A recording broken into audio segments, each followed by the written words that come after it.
Bonjour à tous, c'est Maxime. Aujourd'hui, je vais vous parler d'une notion très importante sur laquelle il faut absolument compter. Je vais vous parler du sommeil, de l'importance du sommeil et euh, des manières dont on peut contrer les insomnies ou les problèmes de sommeil. Alors, j'imagine que ça nous est tous arrivé d'avoir des problèmes de sommeil plus ou moins importants. Donc, c'est-à-dire d'avoir du mal à s'endormir ou simplement d'avoir l'impression de ne pas récupérer pendant ce sommeil. Ça arrive à beaucoup de personnes, de dormir 8, 9 heures et au final de se réveiller aussi fatigué que quand on s'est couché. Ça peut être une cause de plusieurs facteurs. Ça peut être dû à l'apnée du sommeil ou ça peut être dû au syndrome des pieds levés qui fatigue toute la nuit lorsqu'on dort. Il peut y avoir plein de facteurs. Mais j'ai quand même développé 3 astuces pour mieux dormir et avoir une meilleure récupération pendant notre sommeil. Et également de dormir un minimum en ayant un sommeil le plus récupérateur possible. Donc la première astuce, l'astuce la plus importante, c'est de respecter la lumière avant le coucher et après le coucher. C'est-à-dire que naturellement, biologiquement, on s'endort à peu près quand le soleil se couche et on se réveille à peu près quand le soleil se lève. Parce que on n'a pas une vision qui est faite pour être éveillé la nuit, on a une vision qui est faite pour, euh, pour avoir une vie et pour vivre en journée. Du coup, maintenant avec notre rythme contemporain et surtout depuis l'invention de l'ampoule de la lumière qui nous permet de vivre la nuit, notre rythme biologique a été chamboulé, mais à la base, on était fait bel et bien pour vivre le jour uniquement. Et la nuit, il y avait quelques personnes qui tournaient pour guetter, pour pas qu'on se fasse attaquer, pour pas que la tribu se fasse attaquer. Mais à la base, enfin, on est vraiment biologiquement fait pour, quand il fasse nuit, nuit noire, on dort. Alors c'est important que quand vous vous couchez, 2 heures au moins avant le coucher, que votre corps, que votre esprit comprennent qu'il est temps et que le sommeil va arriver. C'est pourquoi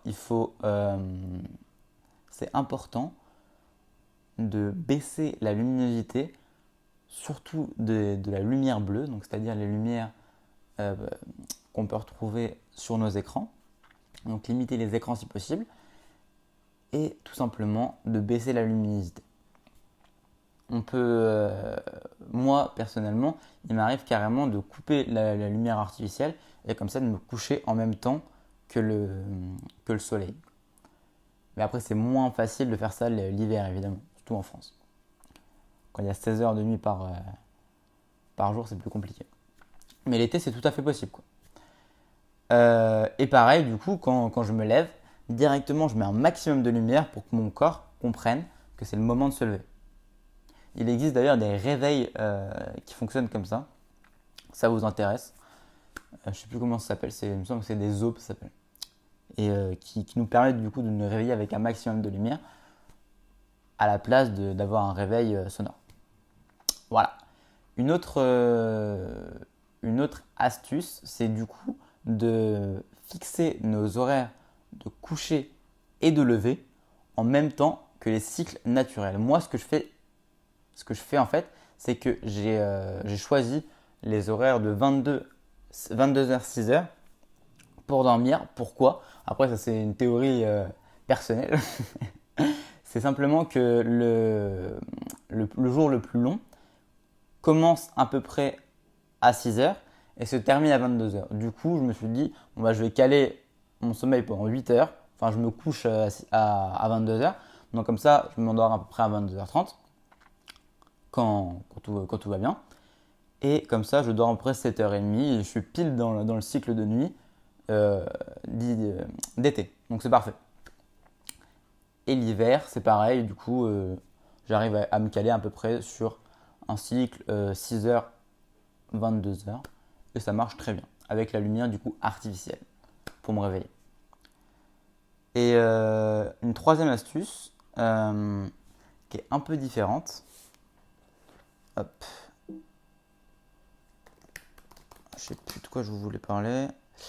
Ah oui, c'est très important ça. Vraiment très important de comprendre que c'est l'état d'esprit qui nous fait sentir plus ou moins fatigué. Ça, c'est un truc que j'ai lu dans le bouquin Miracle Morning et qui m'a vraiment fait changer ma perception de ma fatigue. C'est vraiment important de comprendre que notre état de fatigue est vachement relié à l'état de fatigue qu'on se fait dans la tête.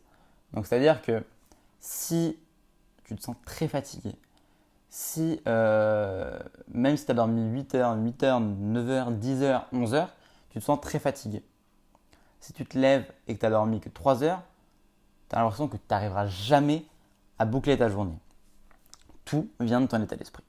Si tu te persuades, mais vraiment que tu te persuades en te répétant dans ta tête que c'est bon, tu n'es pas du tout fatigué, tu ne seras plus fatigué.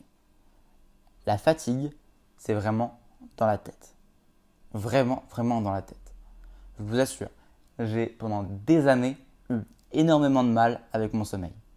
Et au final, quand j'ai compris cette notion, que tout était dans la tête, donc c'est-à-dire du moment où on essaye de s'endormir au moment où dans la journée on se dit « Oh, je suis fatigué », c'est tout dans la tête. Vraiment, tout est dans la tête. Un exemple peut-être,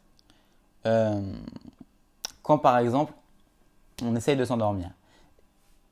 Le plus gros problème au final, c'est qu'on n'arrive pas à couper nos pensées, à se dire maintenant, je dois mettre mon esprit sur off et m'endormir.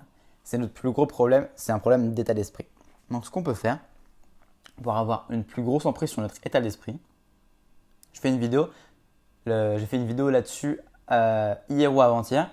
Et c'est vraiment une notion, l'état d'esprit, enfin, tout notre flux de pensée, pardon, c'est vraiment quelque chose sur lequel je me base beaucoup en ce moment et qui est vraiment la base, je pense, de tout. Et notre état d'esprit, c'est vraiment quelque chose, une matière qu'on peut travailler absolument comme n'importe quelle matière physique, quoi. Donc, ce qui peut être bien de faire, c'est de pratiquer par exemple la méditation pour apprendre à se concentrer et à du coup plus facilement malaxer notre flux de pensée et notre état d'esprit. Voilà. Donc je vous donne des pistes dont je vous reparlerai certainement sur la chaîne plus tard et peut-être plus précisément, c'est-à-dire plus précisément dans chaque petite notion que je vous ai donnée aujourd'hui. Et donc je verrai ça dans les quelques semaines à suivre pour vous donner plus de détails dans chaque petite notion. Surtout le sujet de la lumière, c'est vraiment quelque chose qui m'a fait changer totalement mes nuits, quoi. Parce que j'avais vraiment, vraiment beaucoup de mal avec le sommeil et j'ai toujours été décalé, j'ai toujours eu mal. Surtout avec le rythme classique. Voilà. Bon, merci d'avoir regardé cette vidéo. Si cette vidéo vous a plu, je vous laisse vous abonner juste en dessous pour recevoir plein de nouvelles vidéos gratuitement et également de lâcher un gros pouce bleu pour me soutenir et si vous avez aimé cette vidéo. Voilà. Merci beaucoup. À demain.